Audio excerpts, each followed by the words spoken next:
Assalamualaikum warahmatullahi wabarakatuh. Alhamdulillah bi ni'matihi tatimmus shalihat wa bi fadlihi tanzilul barakat wa bi rahmatihi tatanazzalul khairat. Fanusalli wa nusallim wa nubarrik wa nu'azzim ala sayyidina Muhammadin nabiyyir rahmah syafi'il ummah wa ala alihi wa sahbihi alladzina hum hudatul ummah.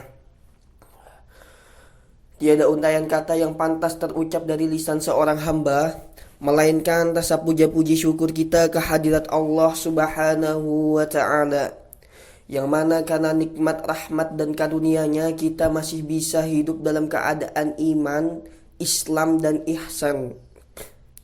Tidak lupa sholawat bertangkaikan salam selalu tercurah limpahkan kehadirat junjungan kita Nabi besar Muhammad sallallahu alaihi wasallam, Nabi yang tidak pernah ke Bogor tapi namanya tersohor, Nabi yang tidak pernah ke Tegal namun namanya di penjuru dunia terkenal, Nabi yang tidak pernah ke Sumatera tapi akhlaknya indah bagaikan mutiara, yang mana syafaatnya selalu kita nantikan di hari kiamat kelak, dan kita mudah-mudahan dikumpulkan bersama beliau di hari kiamat kelak.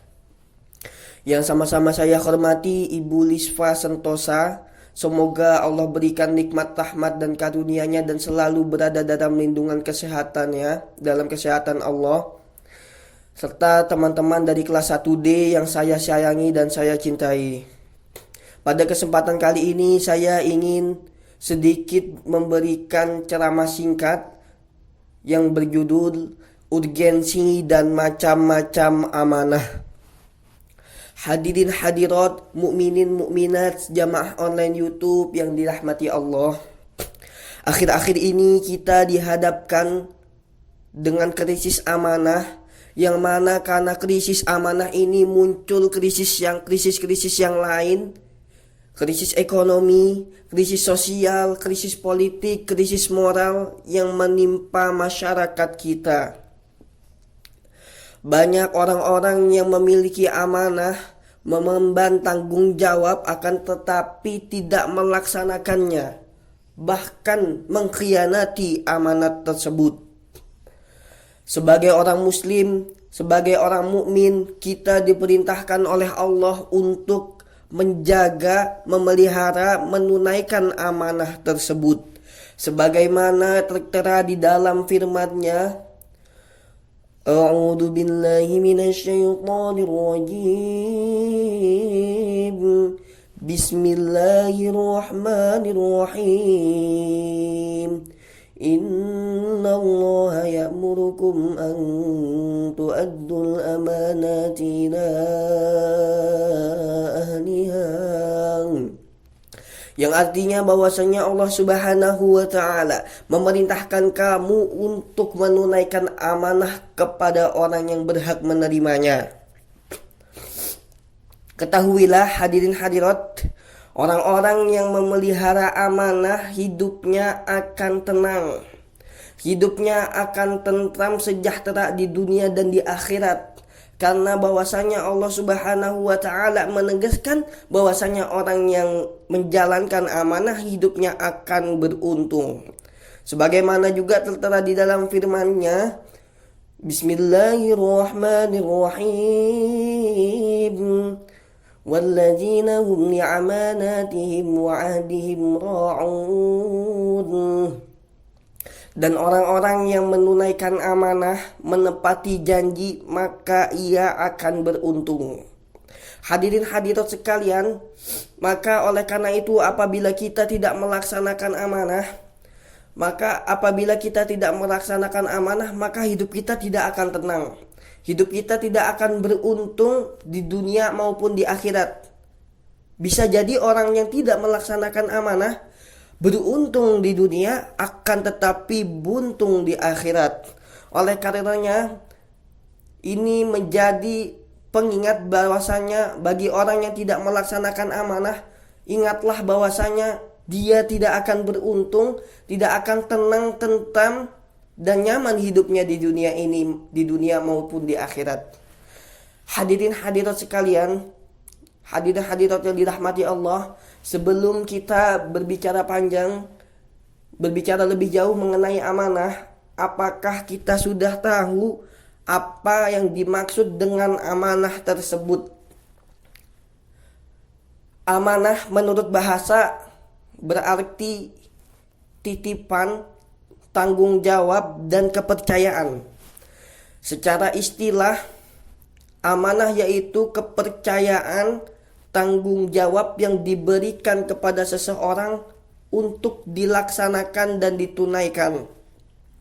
Oleh karena itu, amanah secara garis besar dibagi menjadi 3. Yang pertama, amanah kita kepada Allah, lalu amanah kita kepada sesama manusia, dan yang terakhir yaitu amanah kepada diri kita sendiri. Dalam contoh singkatnya, dalam contoh gampangnya, apabila kita diperintahkan seseorang untuk untuk mengambil 2, maka kita harus mengambil 2.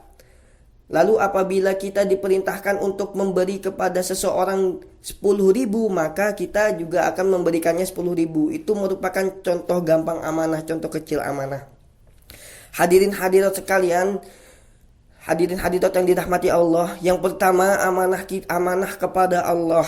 Amanah kepada Allah yaitu hubungan tanggung jawab antara kita dengan Allah, yaitu hablum minallah, yang bersifat hablum minallah. Dan tentunya amanah ini mencakup segala aspek kehidupan kita di dunia.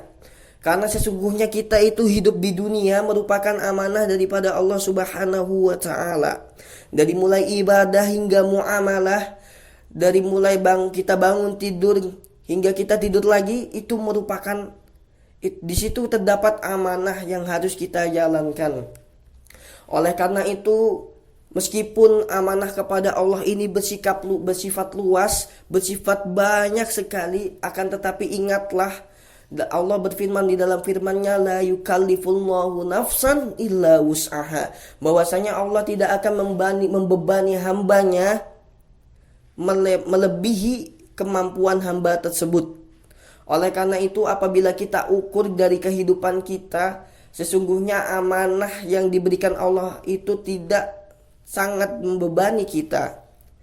Apabila kita lihat dari keseharian kita sholat hanya 5 waktu.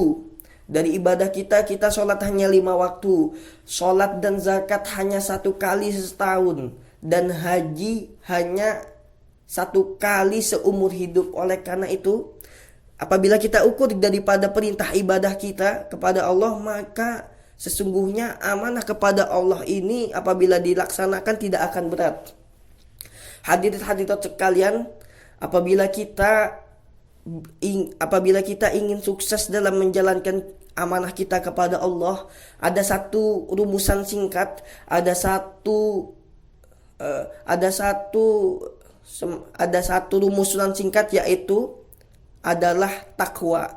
Imtisalu awamirillah wajtinabu nawahihi. Itulah yang selalu khotib Jumat sampaikan ketika sholat Jumat, yaitu takwa, melaksanakan perintah Allah dan menjauhi larangannya. Insya Allah apabila kita melaksanakan takwa tersebut, maka kita akan bisa, hidup kita akan akan berada di jalan yang diridhai oleh Allah, sesuai dengan amanah kepada Allah tersebut.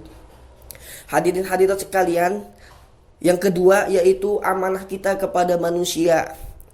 Amanah kepada manusia yaitu bersifat horizontal. Amanah kepada manusia yaitu amanah yang masyarakat berikan kepada kita dan kita harus melaksanakannya.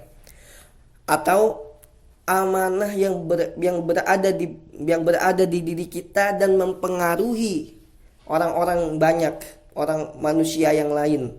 Hadirat sekalian, contohnya itu seperti profesi pekerjaan yang ada dalam dunia ini, seperti hakim, dokter, guru, dokter, guru, pedagang, dan lain-lain. Nah, itu merupakan sedikit mengenai amanah kepada manusia. Ketahuilah bahwasannya seorang dokter memiliki tugas untuk menyembuhkan pasiennya, bukan menjadikan kesempatan menyembuhkan pasien tersebut menjadi kesempatan begitu bagi dokter. Seorang guru memiliki tugas untuk mengajarkan murid hal-hal yang baik dan bukan hal-hal yang buruk. Seorang ulama juga memiliki amanah, yaitu menjadi penyejuk atau menjadi panutan di tengah-tengah masyarakat, bukan menjadi provokator hal-hal yang buruk di tengah-tengah masyarakat. Seorang pedagang juga memiliki amanah, yaitu dengan berdagang yang jujur, dengan berdagang sesuai yang diajarkan oleh Nabi, bukan malah berdagang dengan cara-cara hal-hal yang tidak jujur, hal-hal yang menipu. Hadirin hadirat sekalian, oleh karena itu dua amanah ini masih berhubungan, yaitu hablum minallah dan hablum minan nas. Hadirin hadirat sekalian, selanjutnya amanah yang terakhir, yaitu amanah yang paling penting dalam kehidupan ini, yaitu amanah kepada diri kita sendiri. Amanah diri kita sendiri yaitu tanggung jawab yang melekat di diri kita dan dimulai dari diri kita sendiri. Contohnya segala anggota tubuh dari ujung rambut hingga ujung kaki. Mulai dari mata, telinga, tangan, kaki, itu merupakan amanah untuk diri kita sendiri. Kita memiliki otak untuk berpikir,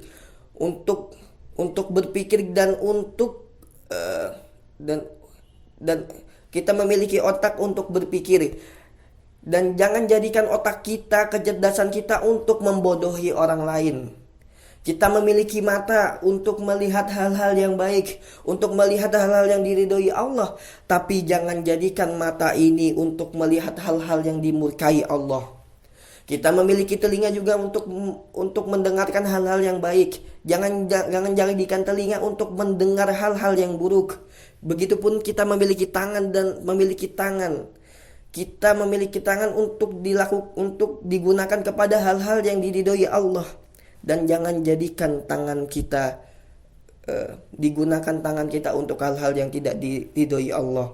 Begitupun kaki kita memiliki fungsi untuk melangkahkan kepada hal-hal yang baik, seperti ke masjid, ke majelis ilmu, dan ke hal-hal yang baik yang lainnya. Dan jangan jadikan kaki kita untuk dilangkahkan ke hal-hal yang buruk, dilangkahkan ke bar, ke diskotik, ataupun kepada tempat-tempat yang dimurkai oleh Allah Subhanahu wa ta'ala.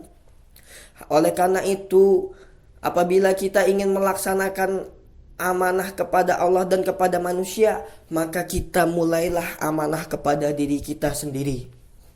Hadirin hadirat mukminin mukminat jamaah online YouTube yang dirahmati Allah.